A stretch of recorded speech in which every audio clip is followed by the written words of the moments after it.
Introducing The Wave by LA Top Team. This is sick space. Thank Did you. Did you build it out? Yeah. I mean, I didn't build it, but I decorated it and everything. Damn, dude. I'm gonna have to get a pic. Yeah, that's why I got that for the fisheye, and then we'll make sure we get it up, and we'll do your episode will come out next week, probably, once I get it edited. Yeah. And, how's that been going? Really good. Yeah? Yeah, really good. You're the first episode of what I'm calling season 2. Nice. Just a continuation of my podcast with a slight tweak to it. I changed the logo. I was doing... A Million Ways to Get It. Exactly. That's such a good name. It was too much of a mouthful. It is a mouthful. So what I did was I changed it to The Wave. But there's the movie The Wave. Yeah. That sounds like 102.7 or something. 94.7. 94.7. But the only people that think that are LA people. Yeah, that's true. Because we grew up. The Wave's pretty good. But the reason I did it is because I was having a really hard time. I was having a really hard time tying in the podcast to my business and my company and all that. I was like, how does A Million Ways to Get It really relate to real estate and everything like that? And I was having a hard time, so I rebranded my company to be like a palm tree in a house, and I sent that to you.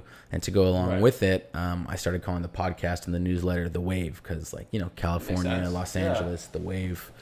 There's something unique about A Million Ways to Get It, though. I've heard the Wave is just such a typical name. See, now you got me thinking I want to change my name back. There's something about A Million Ways to Get It, which kind of it talks about the hustle and the grind of being in LA, which I like personally. It is long though; it is a mouthful, but it says exactly what I feel we've been going through.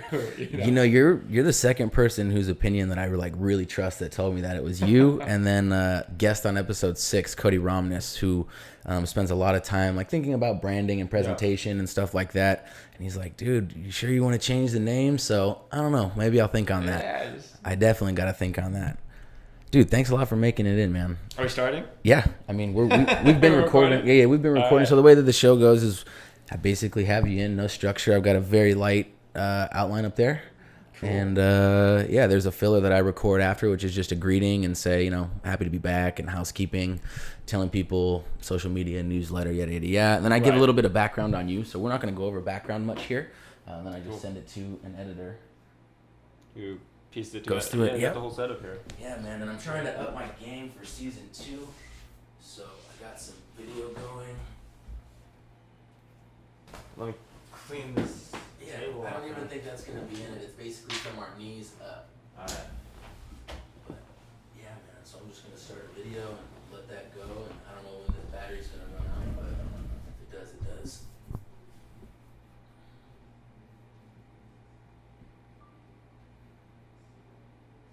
Where'd you get this space?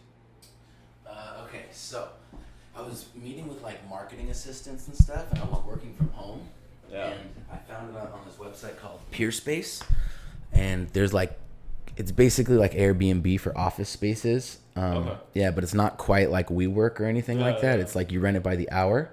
So that conference room that you passed on the way in, I rented it for $10 an hour for a few hours. Not bad. Crazy story is the building that we're in. Awesome group of guys right here. Nobody can see it, but there's an awesome group of guys right here, and they work for a sink company. Sink, yeah. They make artisan sinks. If you were gonna put a new kitchen sink in, the farm style ones that look all cool. So they make sinks, faucets, and stuff like that. Which fits your entire I guess real estate. Dude, so I'm flipping a house down the street. As you guys know, I'm a house flipper. I'm flipping a house down the street, and I'm looking at these sinks online. I'm gonna do the farmhouse sink in an old craftsman house, and it's gonna look good. So searching the internet, found the one I want, and it's made by this company called Alfie. And then I came here the next day, and I used their meeting room, and they got a catalog right on the table, and it says Alfie, and I was like, no way. And I asked them, I was like, do you guys make sinks? And they're like, yeah, we make sinks. And I'm Serendipity. About to buy one, and they're like, you can buy it right here. Came in, bought the sink, and I was like, dope. How about that space? Is it for lease? And they're like, yeah, next month, dude. Here we are. And now you're here. Been here since, I think, this is my 3rd month, so I did all of June, all of July, and then starting in August, I needed a space for the podcast. I moved personal houses. It's more professional, too. Bringing people into a space, that's why we have an office. We don't need it. But, right. So NeuroGum, right? NeuroGum, NeuroGum. Yeah, that's what I was thinking. Also having a studio if you're an artist, it's really important too. It's right. Like if there's buyers or dealers or whoever is coming by, no one wants to go into some like your house. Right. Yeah, no matter what, no matter how cool your podcast studio is or your garage or whatever, nobody wants to do that. And I found that out. It's like the public and the private. It's that professional and the exactly. If you're going to work, you're trying to work. So exactly. So here we are. This is the new space. It's small, it's not big, but it gets the job done. I'm a one-man team with a bunch of people that kind of help me out. Yeah. And so it works for me. And I kind of man caved it up. Got the warrior designs around, or the warrior decor in here. The wave. You started the theme. Yeah. That's dope. Yeah, man. So tell me a little bit about NeuroGum. What's going on with that? I know that you guys have basically been blowing up, right? Some new partnerships and man, obviously I heard mints. I just got off that call, with the Founder Made Summit because they want us to be a part of it. It's like a super selective group of entrepreneurs that kind of gather together. Like Justin's Peanut Butter, like all these like CPG brands are talking there, and the founders are talking there. Is it all food or all startups? Wellness, beauty, and I think it's like CPG in general, like consumer packaged goods. CPG. Tell me and the audience what that stands for. Consumer packaged goods. So whatever I guess gets sold into retail is packaged goods. So beauty, wellness, and health. Okay.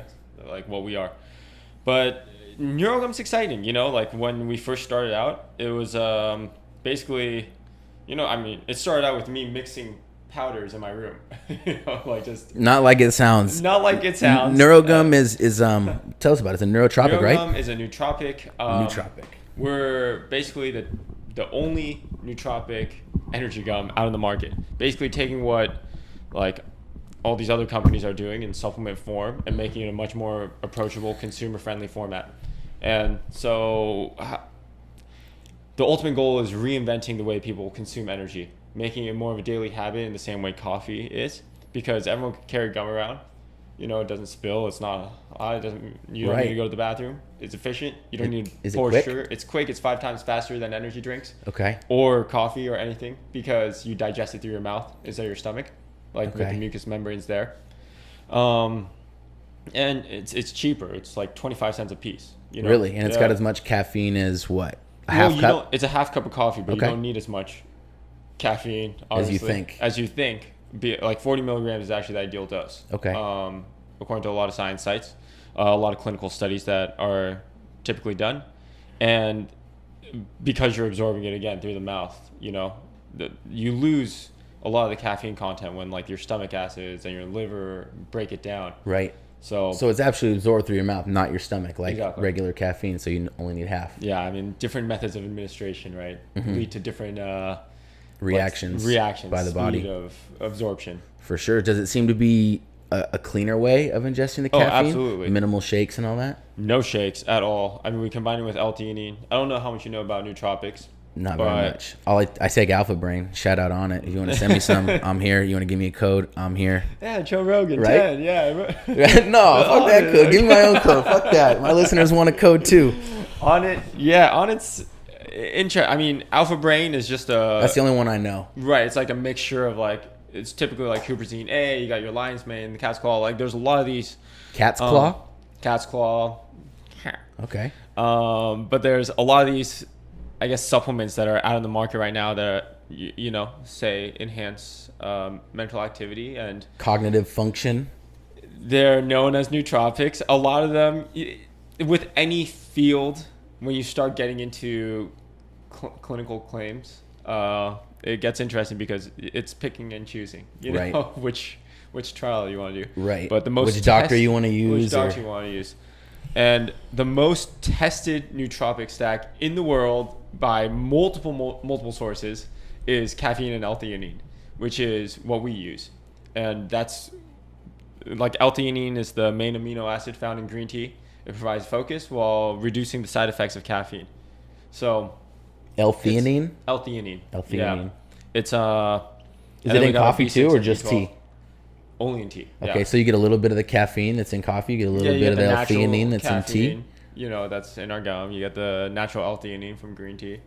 We combine it's the synergy between that to give you just a perfect boost. So with so many companies trying to do the nootropic thing, I mean, you've been at it since 2012 or 13, right? With the company? I mean, we came up with the idea around that time. Right. But we've only been selling for a year and a half. So how has it been trying to weed through all of the competition? Obviously, you're a very smart marketer, and we'll get into that. But how have you been able to kind of establish? Oh, you're the only one, right? Yeah, really. You're the only gum. There's energy gums out there, you right. know, but they're heat extruded. It's just like other people are just trying to take like energy drinks and turn it into a gum form, while we're trying to take. We don't think about it like that. We think about science first. I see. And then we think about effectiveness, and then we think about, okay, how do we make a product that just is different? Like, we don't even want to compare ourselves to energy drinks in that way, but naturally that happens. It gets thrown into that category. Yeah. So we get asked a lot, like, oh yeah, where do you kind of fit in category wise? Because we're not gum, we're functional. So we don't fall into chewing gum. But we also don't fall into energy drinks because we fit more into like this health and wellness side. Health, yeah. So because you're all natural and cool. Yeah, all natural. We're, it's just effective energy versus. Where can you get it right now? Online, NeuroGum.com. Okay. Amazon, we're the #1 energy gum on Amazon. And so Amazon's the best, quickest place to get it. Yeah. Cool. We're blasting off in college campuses. We're in Equinox in the South Bay. Nice. I would figure that'd be a good spot. Gyms. Yeah. Fantastic. Like, we sell out our packs like every single week, and of course it's Equinox, so they bump up price. Right. So premium on it. Yeah. So how many you guys got employees now, or is it just you and Ryan still, or what's going on? Ryan, we got 2 partners. We're next week we're closing in on a few investments from very, very strategic partners of very big companies a lot of people have heard of. Probably can't talk much about that yet. Not yet. Okay, that's okay. But really exciting. We have. I mean, I have 2 people that don't work with me full time, but they're like in this day and age, better than anyone else. You don't really need full time employees. Exactly. Like you could get a lot done if you have the vision and you know what needs to get done. Yeah. And a lot of the time, I mean, I come from a background where I don't really work in office spaces, except for a music studio I worked at for 2 years. But there's a lot of downtime, and there's a lot of time where you're just kind of like fucking around, right? More than anything when you're at a desk. Yeah, for and sure. You see it or too. Acting busy, you know what I mean? Or trying to look busy, or for sure. That's a big thing. Yeah, dude, 100%. I get that. What were you just saying? Right before I was gonna parlay off of. Science. No. It was like 10 seconds Neuro ago. Gum going bigger. Being able to hack technology, being able to use technology. You just leverage technology to, and obviously you're very skilled in graphic design and marketing.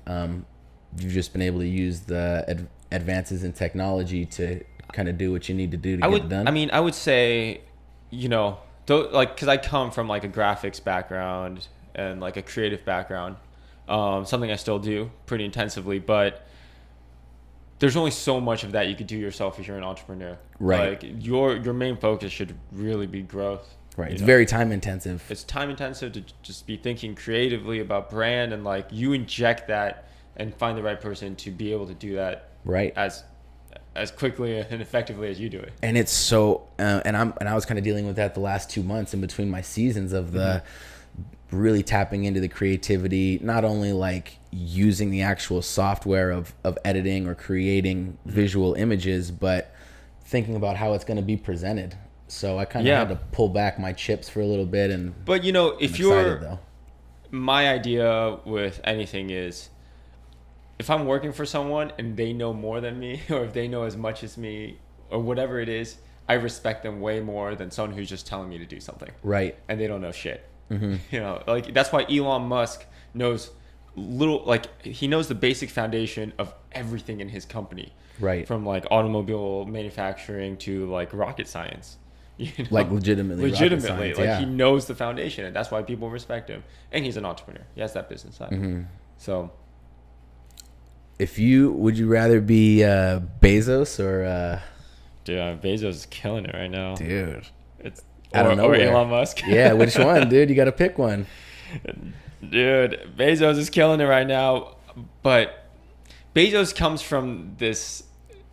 I guess if I were to break it down, Bezos comes from this class of people that it's like Richard Branson, right? You make a crap ton of money and then you trickle it down to everything you want to do. Mm-hmm. While Elon Musk comes from like he knows how to code. He coded PayPal, or even before that he coded whatever it was that he sold and built into PayPal. And then he also studied rocket science, I think, in college, right? Mm-hmm. Something like that. I don't know much about him. He comes from an unbelievable technological background that allowed him to make money, and then now that's trickling back down. And to me, that's more of a complete way to do it. Like way to do it. Yeah. It's a lot more work. Yeah. To do it that way. Dude. Because you have to learn everything, but I respect that. I'd rather be Elon Musk. Elon Musk. Yeah. I hope that super tunnel gets opened or whatever it's called. Yeah, the one where you can skip all the LA traffic if you have a Tesla. Yes. Basically. So it looks like your art's blowing up too. I've been seeing a lot of the pictures you've been posting of the murals. Yeah. You get a chance to get away and just finish that 6,000 square foot wall. Tell me about it. Out in San Pedro. Okay. Wait, can I offer you a coffee or water? I don't drink coffee, but I would love a Perrier. Yeah. What? That is fucking technology right there. Perrier. Amazing. Thank you. Yeah, of course, man. That's dope. Did you get that on Amazon? No, I got it off Craigslist. Some dude was selling. It's like a Red Bull fridge. It's like one that they have at a bar, and I saw it. And I was like, you know what? That'll be good in the studio. Yeah, that mural. Looked like you were with a team. I mean, yeah, I hired four of my really good friends.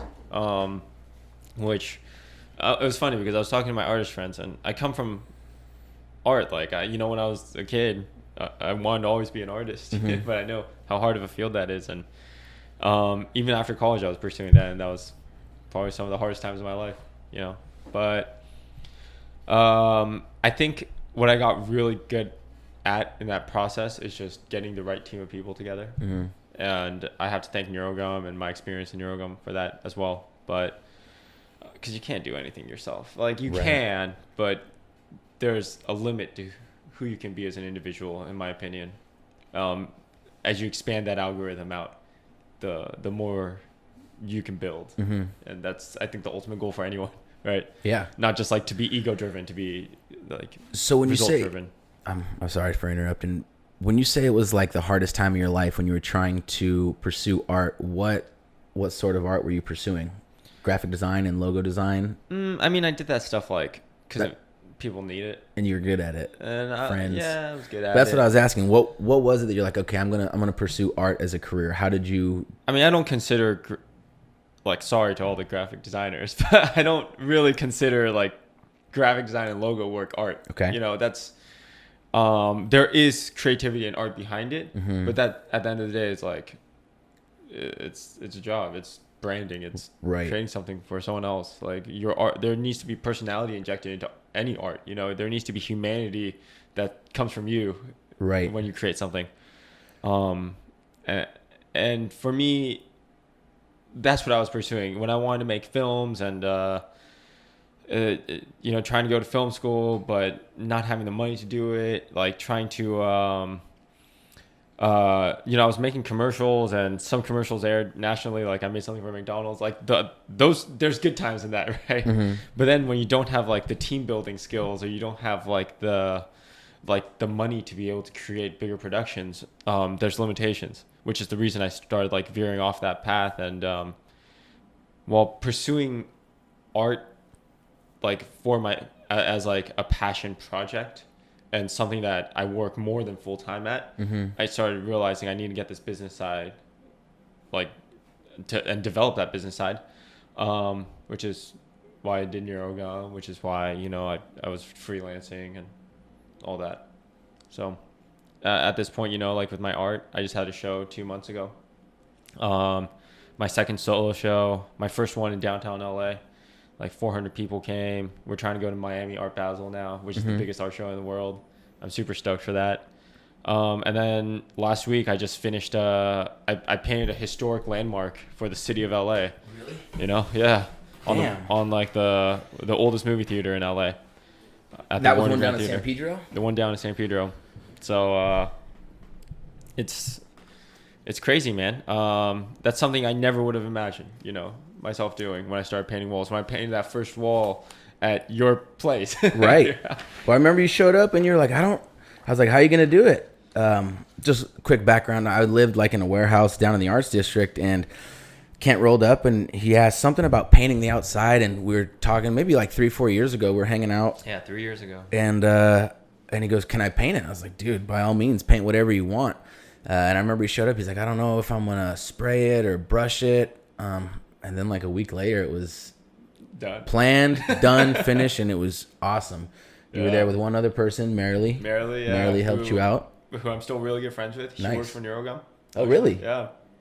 Sales rep, or she helps you with some of the design? Perfect. That's what I was going to ask. So talking about having like that cap and how much you can do and how much actual man hours that those little tweaks take, you hand that off. You're not doing all the graphic design anymore. You can't, like you talk with them, you talk through it and everything, but but Marilee, someone I worked with since she was my intern at the music studio, when I was working there as like a producer and creative director. So I knew how she worked. She knows how I worked. I worked on her with a few murals also. Yeah. So I don't know if you remember, but we were talking about like a year and a half ago, and I was always interested into how you kind of went from that hard time in deciding to be an artist into pushing through the wall. And you said really it was working at that record label, right? Yeah. Working at the record label gave you opportunities. Is that what kind of gave you the music studio? Is that what gave you your business acumen as well too? Because you said you wanted to pick that up to match your artistic side. Did you have a mentor to do that, or? I mean, it's all just opportunities, like realizing you need to make money. Like, I was living out of my car for a little bit. I was living on people's couches, like that. I didn't want to do that. I didn't want to put that burden on anyone. And I was always trying to find that thing while not falling into like a traditional like workflow to get to a point where I'm happy. And with that, it was like starting in film, doing documentary work, and then seeing that fall through because the producers couldn't get enough money because we were working with this guy Stefan Skarbeck of Murals Studios. He produced Amy Winehouse's album, but then R.I.P. Yeah, exactly. Like during that time when we were shooting that documentary. Oh, which kind of put a hiccup in things. Yeah. Then, like I'm still like one of my closest friends is the guy I was doing the documentary on, Najib, who I still want to shoot that film. It's basically his dad was killed when he was 13 by another 13-year-old. And that 13-year-old is the youngest kid to be put in prison for life under the governance of George Bush in Texas. Whoa. Yeah. So and now he's an orchestral cello player, my friend. The son. Yeah. The son of the father who was killed. And so that divergent path I thought was just a beautiful story. I want to shoot that documentary. It's about music, about life and choices. And how long do you think that would take you? I mean, 5-year project. Yeah. But that's an amazing story. Exactly. That would be something you could see on Netflix or put up anywhere. But unfortunately that fell through. But still an opportunity there. It's your buddy. He's my buddy. He still plays cello. He's an amazing guy. But after that fell through, I was illustrating graphic design stuff. I started illustrating children's books for this family that I was living with. And then through that opportunity, I got to work with the Coffee Bean and Tea Leaf because they liked my work. I met the CEO. I was illustrating children's books and doing the children's branding for them for the Coffee Bean and Tea Leaf. And the CEO invited me over to his house to paint a mural at his beautiful West Hollywood mansion. But instead we ended up playing music together. And then he was like, hey, I'm doing this thing with Sony, branching off from Coffee Bean and Tea Leaf. You should join me. And I was like, okay. So I started working at the music studio with him, making music for film and television. Like background music? Yeah, background music, for FX, cool. Different Sony affiliated channels. And then from there, again, branching off and realizing the music industry wasn't really what I was passionate in, at least that side of it. And during that time. Were you actually behind the boards, or were you? I wasn't an engineer. It was more production, like playing the, like, not necessarily even creating the sounds, more like composing. Okay. Yeah, and then doing the creative direction on the side. So going from that, falling into NeuroGum and business, trying to do my own thing again, and then that's when I met you, and I was like, hey man, let me paint. I want to paint bigger. I don't want to be doing children's books illustrations anymore. I got to let this out. Yeah, I got something that needs to get out. Dude, and like, I'm an active person. I have that background in martial arts. Like I was. Where did you and Ryan meet? Were you friends from back home? In college. In college, yeah, okay. In college. You guys are both Japanese. Is he Japanese? He's Chinese. But he speaks Japanese. Cool. Yeah. Smart dude. So what I hear. smart dude. Okay. So let's talk about a little bit about martial arts. I'll tell them in the intro, but highly competitive judoka. Yeah. In the past, pre-art, right? Pre-art, super competitive judoka. One of the best, probably in his age group in the U.S. I wouldn't go that far. No, but I was good. I was training really hard, But there's, dude, when you get to that level, everyone's kind of, you're switching spots. Right. But I grew up in a karate studio. My parents were working, so they dropped me off at the karate studio, and I've been doing karate since I was like 6 or something. Mm-hmm. And then in college, I took it more seriously. I was traveling to Thailand to train and fight out there. And then I was traveling to Japan. I trained with the Olympic team out there. I was training at the Kodokan. I trained with Imperial Guards in the Imperial Palace. Nice. When I was in Japan, I was really serious about it. But and those Imperial Guards, they do judo or full MMA. Judo. Okay. They're good though. I bet. mean, it's this that experience. Just you're in the you're in the palace, right? You're training, and they're like these beautiful wooden floors. It was just magnificent, And probably the strongest judo lineage because it comes like they got to protect that right there. It's like straight from the source. Yeah. So you probably don't get much time to practice anymore. Nah, but I'm trying to get back into it. Really? You do jiu-jitsu still, right? Yeah. Oh yeah. Eddie show? 2 to 3 times a week. Yeah, I train with Eddie, and it's going well. Going to compete here in like 2 weeks, Gracie Worlds. Oh yeah. Yeah. So we'll see how that goes. Throw my number in the hat. Yeah. Nice, competing at blue belt, so we'll see how I do. If I do well, maybe I'll get lucky and get my perp. Yeah, we'll see.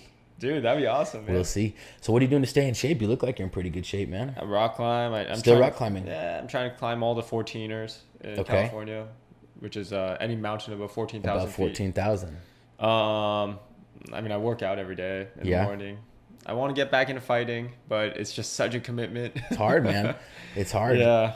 I want to pick up striking, but at the same time, there's consequence to that. I got hit in the head enough. What came out on the CTE study. Yeah. I'm good From player. Football, yeah, exactly. I played football my whole life.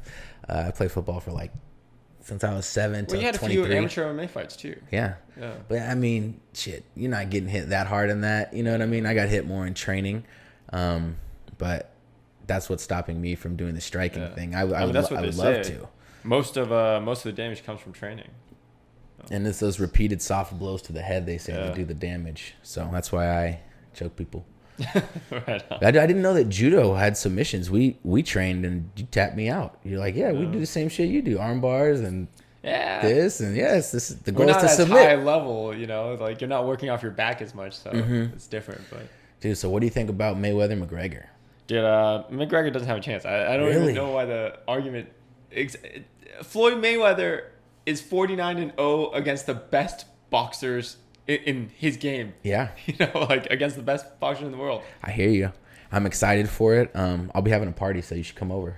I'm going to be in Vegas. Oh. Yeah, we're going to try to get Dude, are you going to the fight? I'm going to try to go to the fight. Wow. Who's we?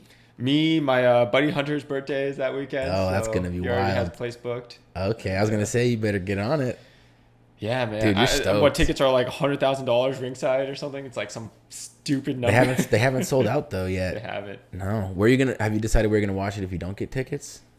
Probably some casino. Dude, just get wild and crazy with some people. Dude, you got to. I think Mayweather's gonna get surprised. I think McGregor's got a shot.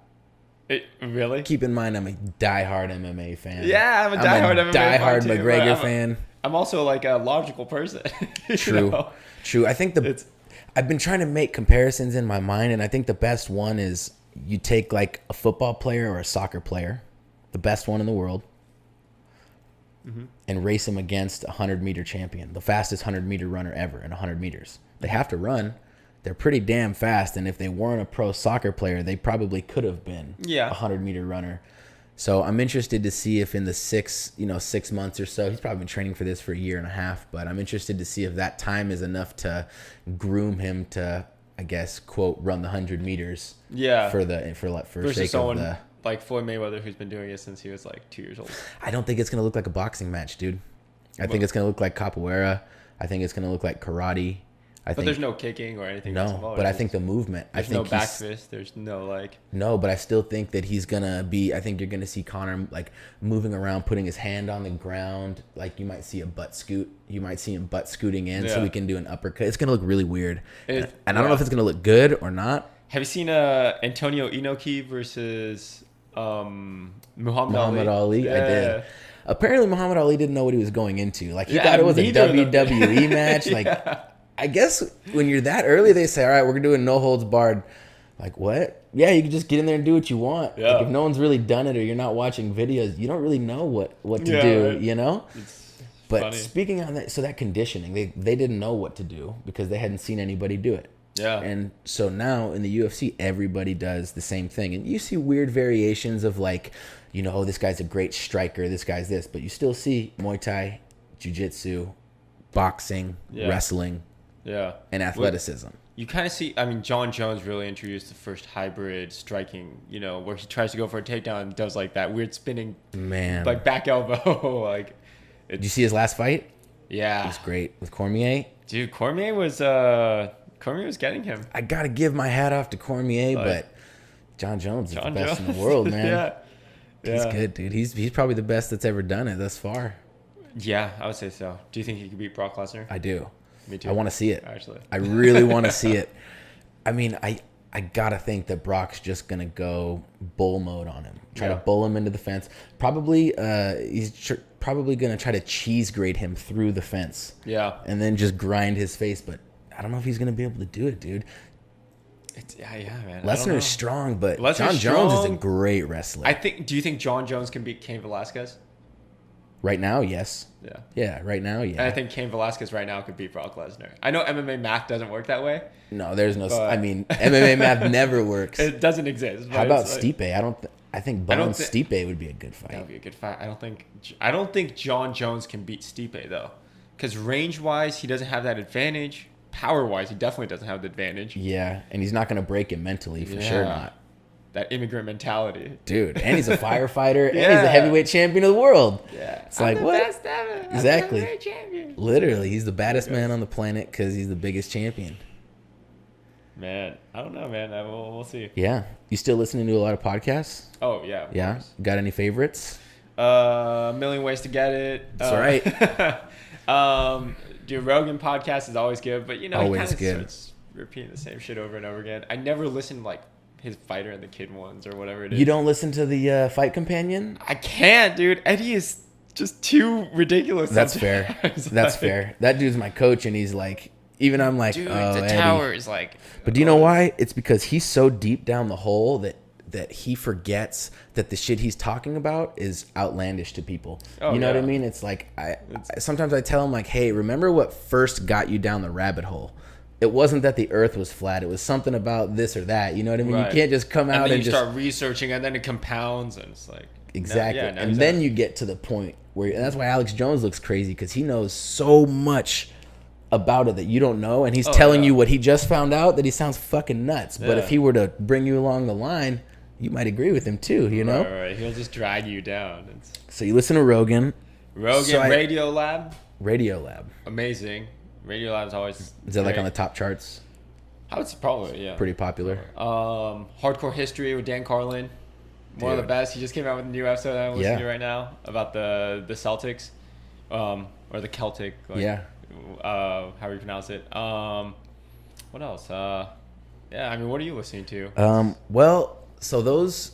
Revisionist History, Malcolm Gladwell. Right. The fight comps, the fight podcast that Rogan does. Yeah. Really warmed me up to Shab. I was not a fan of Schaub. I'm not a fan of Schaub. I was not for the longest. And then in the last 6 months, I really came around to him, and I've been following both of his podcasts. I listened to most of the episodes. The Fighter and the Kid. Hey, he's a goddamn competitor, man. Yeah. He fucking is. He's selling out theaters all over the world. Yeah, it's crazy, can't dude. knock He's a that hustler. dude. He's a hustler. He's a fucking he's a pro athlete. Yeah, he was a football player. Exactly. And a pro fighter. Yeah. He beat Crow Cop, dude. I know. That's fucking Or Fedor, crazy. one of them. He beat Crow Cop, yeah. Crow Cop? Yeah, I know he beat one of them. You can't forget that. I know. Fuck, but I'm listening to that. There's this podcast. Andy Frisella, he owns a supplement company called First Form. Okay. He does like they're pretty big. They're in the Midwest and they sponsor a ton of like high level athletes. He's good. It's advice. It's practical advice. I really like his financial advice. He's really smart financially, but he's pretty direct and he can get a little bit like he's lecturing you. Okay. You know who Russell Brunson is? I've heard that name before. Was he on Rogan podcast? I don't think he's ever been on Rogan podcast. He does like marketing funnels. Oh, okay. Funnel hacking, and you might have heard of him doing that. I like him. He's an ex-wrestler, so he's got a good mentality as well. Super smart. Yeah. Yeah, he's pretty... His work is diversified. He puts out a lot of different content, and it's successful. Check him out. Kevin Rose show. Do you listen to that? Yeah. Is it good? It's pretty good. Yeah. You can tell it's like... It's hard to listen to sometimes, you know? It just sounds so much like Tim Ferriss to me. You know what I mean? Tim Ferriss, to me, is really boring. Like... His podcast is boring as shit. Yeah. And I don't like and I get it, but and he's put himself through all the tests and everything, but I think it's ridiculous how he like kind of refers to himself as not an elite athlete, but he refers to himself as like a good athlete. Yeah. And that's cool. You can do gymnastics and everything, but it's like, dude, you're a radio personality. Well, he no does, disrespect. I respect the shit out of him. Oh yeah, that's what I'm saying. No disrespect, but you ain't an elite athlete. It's funny because like he hacks his way to the lowest level of the elite. You know? Right. It's definitely better than the average person, way better than the average person, but it's nothing compared to the top. Yeah. I mean, you can't. I don't care how confident you are. I don't care how mentally strong you are. There's things that just take experience. Yeah, of course. Like judo, training, like grappling, hours and hours a day. Like grappling. He tried jiu-jitsu. Oh yeah. Yeah, he tried to do jiu-jitsu. Dude, apparently he sustained like a ton of injuries when he was trying to make his show. Like Tim Ferriss, he has like 2 shows, and apparently he's still fucked up from it. Shoulders are fucked up from the jiu-jitsu episode. Not jiu-jitsu, but all of it, because every week he did like parkour. Exactly, and he would just do it for the week. So this week he's trying to do parkour. Next week he's trying to do jiu-jitsu. Next week he's trying to be a fencer. I don't know, whatever he was trying to do. But cool. I like that. I like Joey Diaz. I think he's funny. Joey Diaz. Hey, Joey. Hey, Joey. Blue cheese will fuck your mother. No, he's good. I've warmed up to his little assistant, dude, Lee Sayat. I could just imagine. He's funny, but I listen to a lot of comedy stuff and Jamie marketing and Joe stuff. They're pioneers, dude. Duo. They're best to do it. 1,000th episode's coming up. Probably by the time this comes out, 1,000 will be coming out right around then. That's crazy. First one he did was 2009. Wow. 2009. It's not even that long ago. Yeah. And he's like the pioneer, dude. Yeah. He's the pioneer. What have you been listening to for music? Music-wise, Run the Jewels, I've been like obsessed with. Yeah. So I got a question about her. She was a DJ turned artist? No, not Jewel. Okay. Run the Jewels, which is the Killer Mike and LP. Okay, I thought it was. So why is the chick on Beats Radio called Run the Jewels? Maybe her name's Jules and they call her that? No. Here, I'll play something. Let me play some Run the Jewels right now. Yeah. Guys, if you hear this, don't sue me, please. It is like shout out Run the Jewels. Complete Oh, can I just show you this picture really quick? Yeah, for sure. You know who Ray J is? Yeah. Made Kim K famous. Yeah. Ray J with the box of Neuro Gum. Nice. Keeping it smart, Ray J. Dude, I want to put a box right there. Yeah, right there on that shelf, dude. Perfect spot right there. Exactly, I'll bring some. Make sure all the guests get some. I'm just waiting for some cold brew companies to hit me up so I can fill this bad boy up for them. Run the Jewels. What is it? Rap? It's hip hop. It's like. Have you heard this before? This is like one of their famous songs. Definitely not Jewel. No, I'm not Julie artist. Not. There's a DJ on Beats Radio, and they call her Run the Jewels. And I don't know if it's because her name's Jules and it rhymes with that, but I didn't know who they were. So. I listen to a lot like Earl Sweatshirt, Childish Gambino. So hip hop. Yeah, I've just been getting into hip hop lately. Just Action Bronson. Yeah, I'm just looking through my I just listened to Yeezus album again. Like Kanye's awesome. Dude, I went to Kendrick on Wednesday. How was that? Amazing. Yeah, he's great. He's the best right now. He's the king, dude. King Kendrick. He put on a great show. Damn. Great show. He played. I don't think he played much from Section 80, which was I think it came out in like 09 or something. I really like that album. But he played a lot from. To Pimp a Butterfly. Yeah, To Pimp a Butterfly. A lot from Damn. Yeah, and it was good. It was good. I think it was overrated in my opinion. Oh, you went? No, the newest album. Oh, the album, Damn. Yeah. The more I listen, the more I like it. I think it's kind of groundbreaking. I don't know. I like it. The more I listen, the more I like it. Yeah. So you listen to a lot of hip hop. Dude, hip hop. I mean, it's like hip hop and indie music. Okay. Sure, you know. Have you heard of that chick Bishop Briggs? No. Good. I'll check her out. She's like bluesy. She's like trap, blues, soul, rock. Okay. And it's good. Yeah, I've been listening to like a lot of rock. I like blues, a lot of blues. Blues, yeah, I went through a blues phase. Yeah, Stevie Ray, I love Stevie Ray. Yeah, man. And BB, I'll throw on BB all the time. There's this dude named Alan Raymond. This rock, he's new. He's a rock guy. His name's Alan Raymond. He's legit. I've been listening to a lot of him too. Yeah. How about books? What are you reading right now? Dude, it's funny because yesterday I was on a commercial shoot and have you heard of Roberto Bolaño? Like 2666. I just finished that. Infinite Jest I finished finally. You know, I think like a few months ago I finished Eiji Yoshikawa's Musashi for the first time. I love that book. It's about like the greatest. It's about Miyamoto Musashi, the greatest swordsman in the world. And very familiar, undefeated. Over 1,000 sword battles, undefeated. Yeah, this guy was just like. And they fight to the death. Murking fools, you know. Murking. Like in Japan, dude. So yeah, you know, I also read a lot of like the nonfiction books here and there, but in this day and age, it's podcasts. Right. Podcasts and audiobooks. Yeah. So you stay away a lot from the self-help. I don't call them self-help. That's fucked up. No, like the really books that everybody reads that Tim Ferriss suggests and drama suggesting. I like everybody those, suggesting. But I think there's a certain point. I think it's like consuming information online. You know, there's a certain point where there's a limit of how much you can implement. So if you're just gathering information, you're just you're a sponge. That's all you're doing. And what a sponge does is information. It just sits on the bottom of the ocean, just taking in the passive knowledge. Right. There's no ebbing and flowing with the water, and there's no exactly. Yeah. Got to put it into action. Yeah, you got to be the shark. You know, you got to be for sure. Or whatever, like a dolphin. You want to be more PC. Like it's you got to be that side that takes the knowledge and puts it into use. Exactly. And takes the bumps, takes the bruises, and learns, okay, this works, this doesn't. This is how you apply the knowledge. And to be honest, a lot of these self-help books kind of say the same thing about it's just like how to be productive, right? Yeah. So. Literally. In a different way. In a different way. Exactly. Give you confidence. Or this is how you should self-motivate. Yeah. So just do it. For sure. That's it. What's your morning routine like?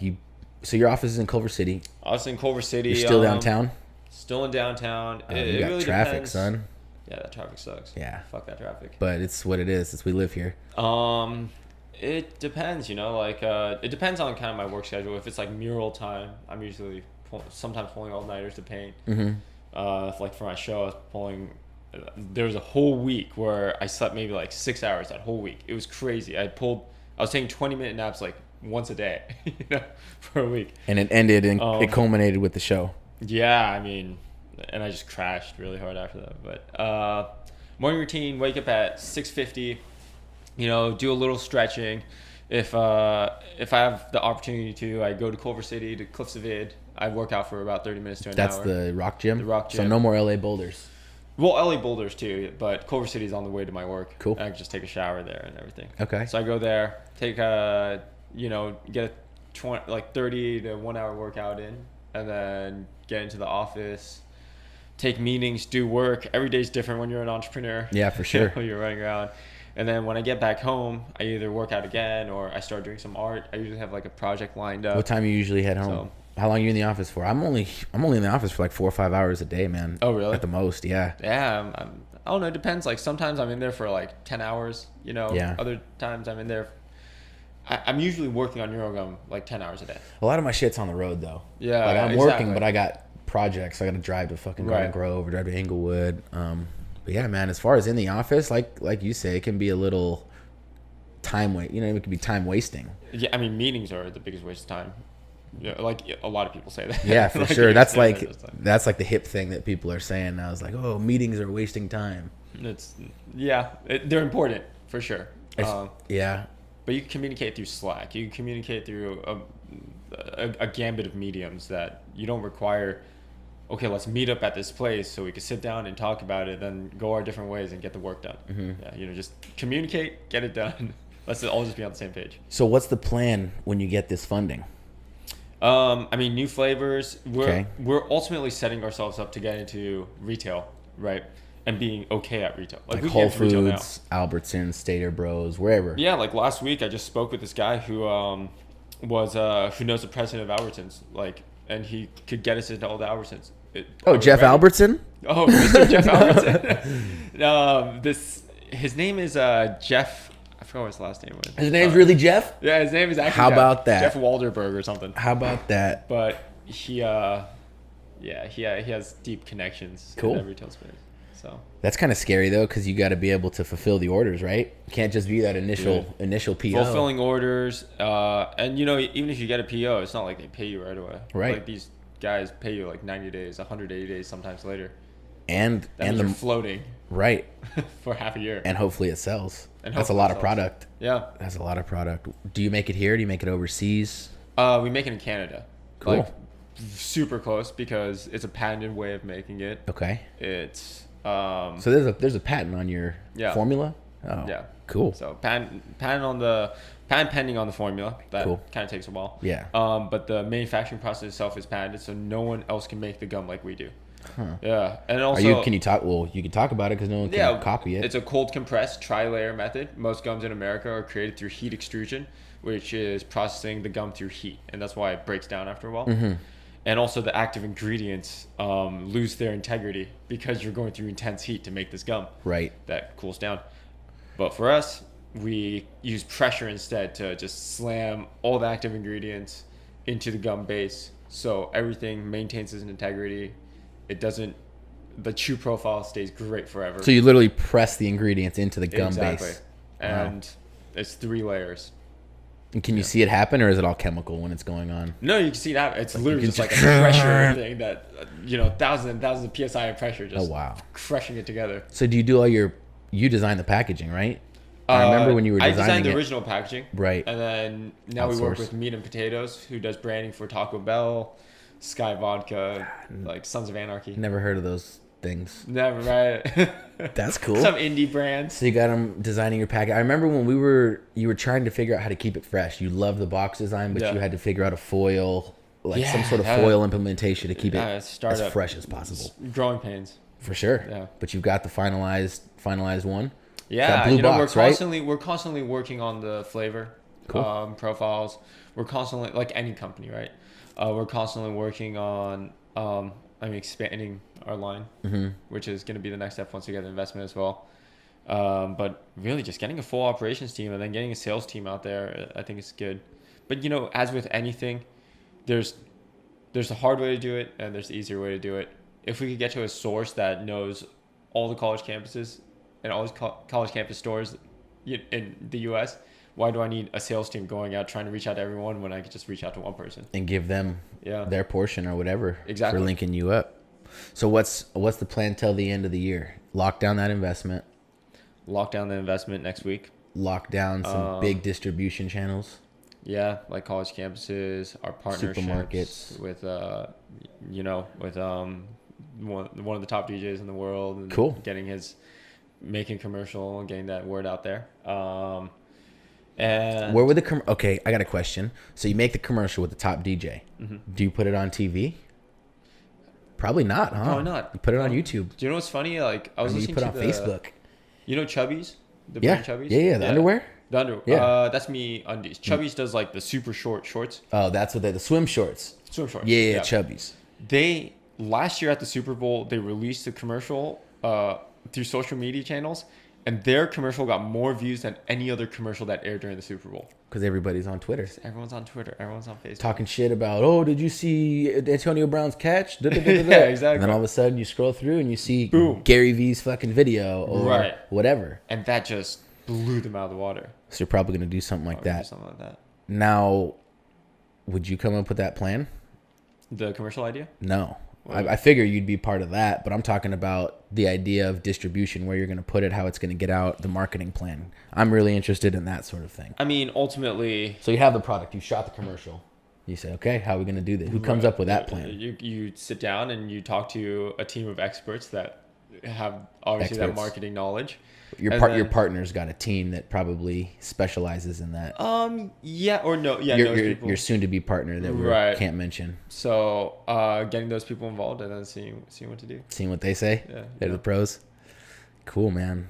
Hopefully that goes down. You think that'll be a this year sort of thing or a 3-year sort of thing? It will probably be, this year. And what's the plan with the art? The art, just keep making it bigger, you know? I mean, you can't go much bigger than the mural you painted in Korea.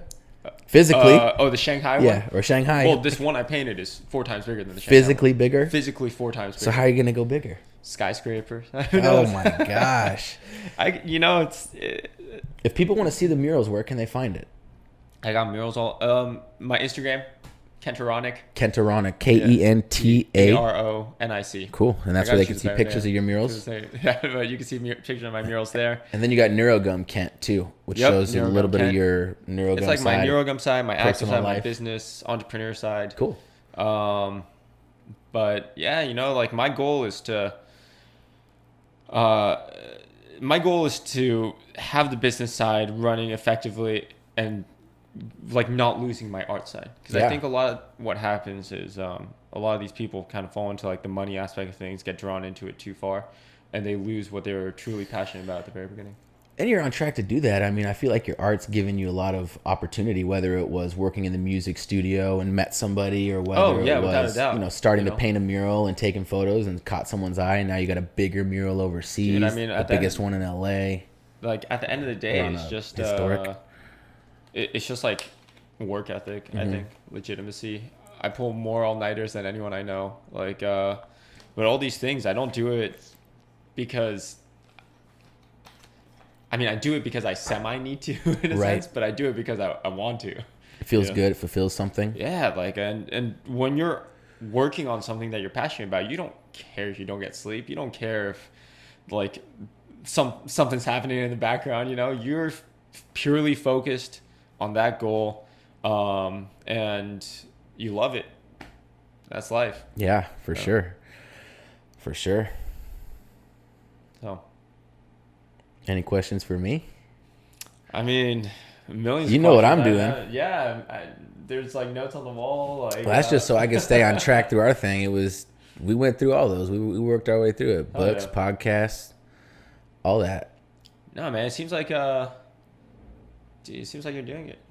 Trying, man. Yeah. It's like, what's your passion project? The podcast? Like, yeah. My passion project is the podcast, and I don't know, figuring out, it's hard, and I wanted to talk to you about this. It's hard having vision when you're a person that loves to parlay opportunity, because you don't know what opportunity's coming, and you don't know what parlay opportunity's coming. Right. I'm just trying to give myself the biggest opportunity to parlay other opportunities. So I have a podcast so that I can reach everybody in real estate and show that I'm doing something different. Yeah.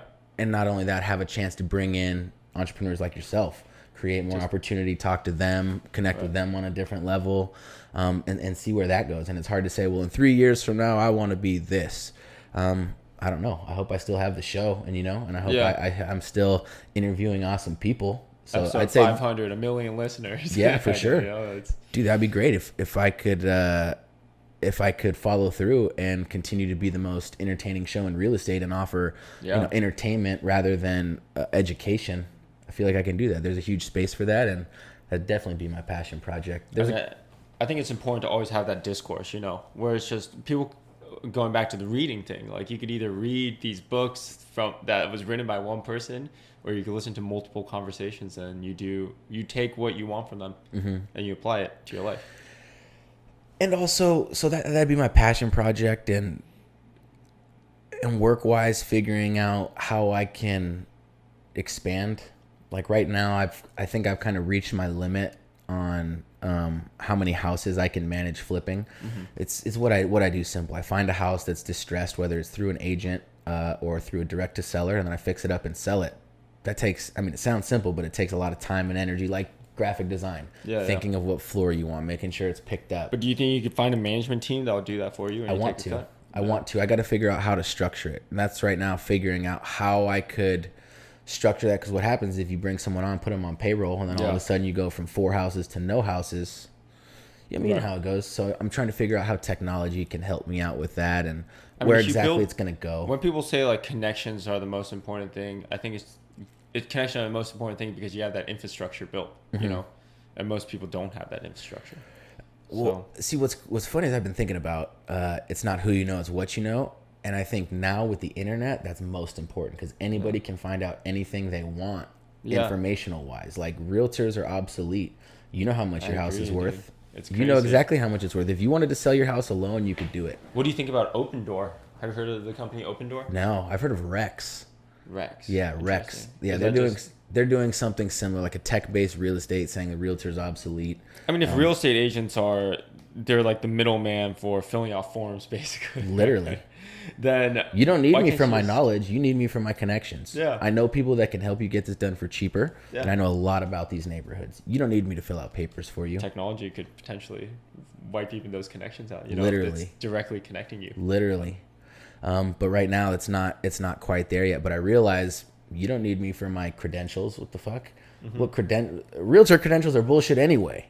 And everybody's known that from the beginning of time. You know what I mean? Anybody can get a fucking realtor's license. So the credentials don't mean jack shit. But that's what makes it the ultimate entrepreneurial space. Right. Because it's all about how you approach it. Yeah. And how much drive you have. Credentials. Yeah, but tell me about Open Door. Open Door is I think it's similar to Rex, but it's basically just it looks at listings around your area and it helps you close them or it helps you list and awesome. Yeah, like vice versa. Yeah. So I'm someone that I talk to. He's not like actually he is a mentor. He doesn't mentor me through things, but I would like to be where he is at in his early 30s. He thinks real estate is going to turn a little bit into like attorneys. Set fees. Oh, you want me to write a contract for you? Cool, $50. I would 100% agree with that. You just want to consult with me? That's cool, $50 an hour, no problem. Well, you've heard of LegalZoom. Yeah, right. That's exactly what he said. He said it's gonna be like LegalZoom. Without a doubt. So interesting. I'm really interested to see where it's gonna go. It's like it's basically the last frontier as far as large service industries that haven't been fucked up by technology yet. It's crazy. Airbnb fucked up hotels. Uber fucked up taxis. It's because there's way more real estate agents than these harder to get into fields. Well, possibly, like doctors still exist. When is technology going to take over? WebMD. Well, yeah. But there's a lot of money. There's a lot of money coming in from the National Realtor Association. Like, there's smart people there. You don't think they see what's going on? Oh yeah, of course they're smart as shit. So they're doing everything they can, lobbying to make sure that laws stay in place for technology to not be invading. So I think they're trying to fight it, and that's one of the main reasons. They have more power than the taxis. They have more power than maybe not than the hotels, but I mean, they have more. They got pull exactly. 'Cause every realtor, there's millions of realtors, and we all got to pay dues to the national and dues to our state and dues to our city. Or developers. I mean, the strongest developer in the world is our president. It's like Yeah, have you heard about that dude Hadid in Beverly Hills? No. You know those two supermodel sisters, Hadid, Hadid, Gigi, and something Hadid. We suck for not knowing this. We're supposed to be like in media. They're And their dad is a real estate developer, and he like builds these massive houses in Beverly Hills, like the biggest ones, like selling for $20 million and everything like that. But fuck, man, development I think is where.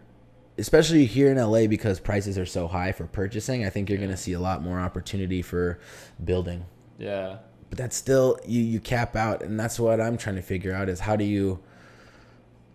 I want to like grow exponentially. You know what I mean? I don't want to be managing 2 houses and then 4 houses, and that's cool. But I want I want, but fuck a big opportunity. You know what I mean? And I don't know how those come in real estate. I mean, what's your ultimate goal though? Is it just my ultimate goal is by the time I'm 35 is to have properties that afford me $150K a year net. So I'm gonna buy a 30 unit in LA. But it's passive income. That's the goal. So that I can use my entrepreneurial drive and what I learned in building this business to maybe go out and start something else where I see a need while this still maintains itself. Sure. Because hopefully by then I'll have, a construction crew, I'll have an admin team. Right. I mean, all those things you could build now too. I'm working on it. And I'm using a lot of technology, a ton of technology, powerful CRMs, powerful automation. For sure. So to be able to communicate with everyone. But yeah, that would be my goal, man. Passive income and then doing something. I got a few other ideas. One idea I've had since I was like 19, 20. It's an autograph idea, and I've had it, and nobody's done it, and it's still there. And I think it's $1 billion idea. I just don't have the resources and time to put it in it. So maybe we'll see how that goes once I can get more momentum. I've finally got some good momentum going. When you met me, I was like literally trying to learn how to become an investor. You know what I mean? It was like make or break. It was like, am I gonna make it through and be as successful, or am I gonna have to go work in the marketing department of some big company? That's what I'd probably end up doing. But yeah, man, I just gotta get more momentum. There's that like fork in that's the fork in the road though, right?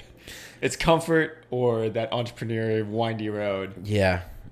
But like I said, the momentum's there, and maybe if I keep doing this, I'll get somebody in here who affords me an opportunity and says, you know what? Yeah, dude. That's $1 million idea. Let's do this. Or someone contacts you. Exactly. Well, I'm gonna have VC guy. I'm gonna have VC guys in here. So this season, I'm gonna have you on.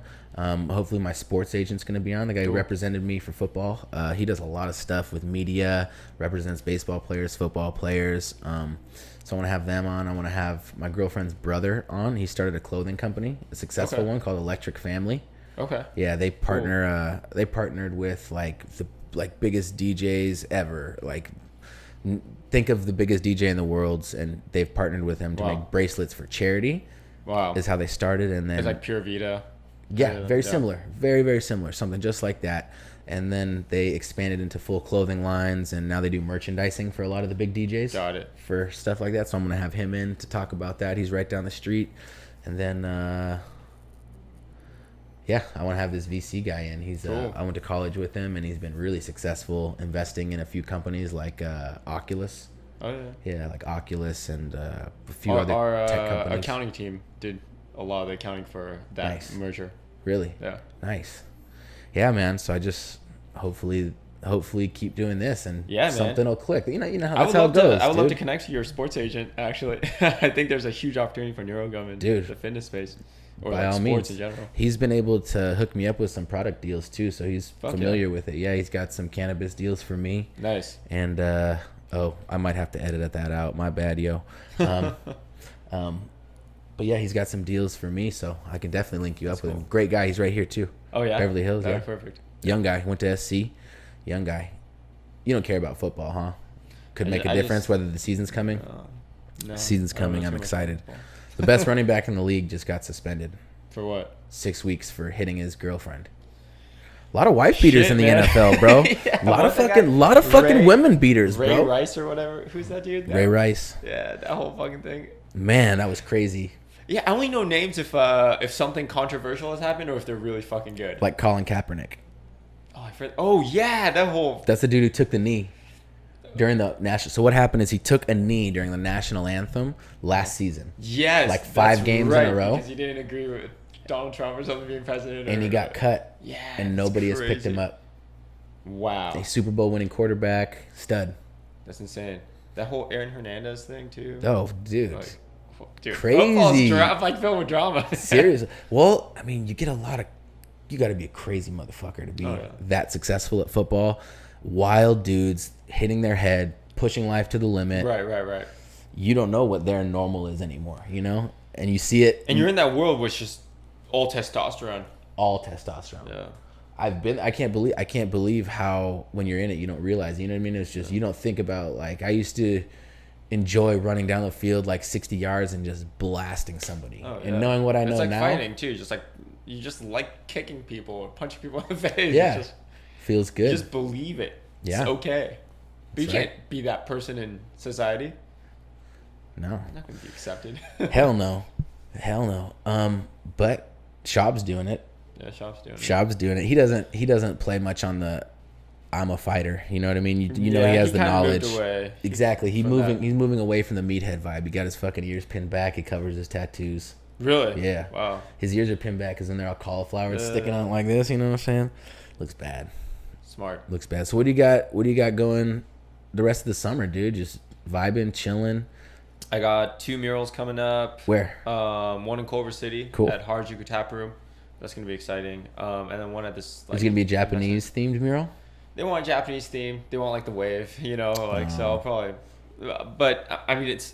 But I'm an artist, so I'll probably do what the fuck I want. Yeah, exactly. It's gonna be my design at the end of the day. It's not gonna. I'll take their like thematic elements, but continue to work on NeuroGum. Just kind of go with the flow. Cool. You know, work out more. Climb mountains. Possibly. What's the next one you're gonna do? Do you have to put in for those? Are they like tag draws, or you just grab your shoes and grab your gear and show up? Permit and everything. Yeah. Most of them. Because they need it. They got to make sure you don't die. Yeah, if you die, like, or they find you, you know. Yeah. Like, yeah, I don't know. I gotta find one. Apparently, on the way up to Everest, there's like hundreds of dead bodies. Oh yeah. Because they just die and they freeze and they just stay there. And they're just preserved. And there's also like hundreds of oxygen tanks apparently.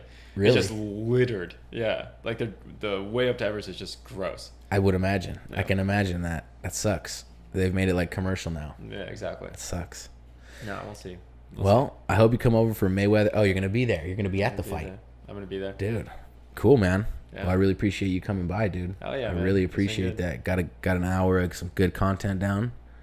Got some good knowledge from you. Sweet. And I'll make sure that when I post this and do all the, I got like a campaign for every guest, and I got a newsletter that goes out to a few thousand people. You should have a coupon code for NeuroGum. Hey, you let me know, man. Yeah. For sure. And I will definitely want to get a box up here so that I can chew it myself and make sure that the guests get it. Because if they like it and they fall in love, you never know what can parlay from it. You've made the product. It's a great product, so let's do it. Cool, dog. I appreciate you, man. Thanks, man. Yeah, dude.